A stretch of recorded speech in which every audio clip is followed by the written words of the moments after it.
Monica Johnson, New York entrepreneur, aged 40 years old, she started getting pelvic pain, she was feeling very fatigued, and she also had a lot of bleeding. So, since 2016, she was going to the gynecologist, and the gynecologist knew about her fibroids. Until then, all this three stuff was happening to her.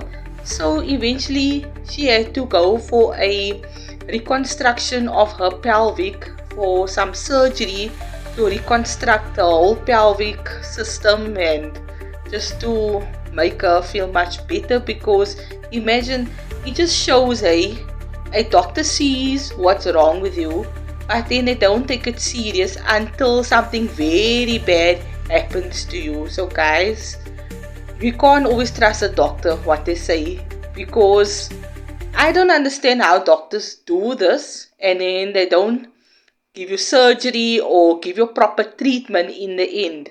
But then something bad must first happen to you.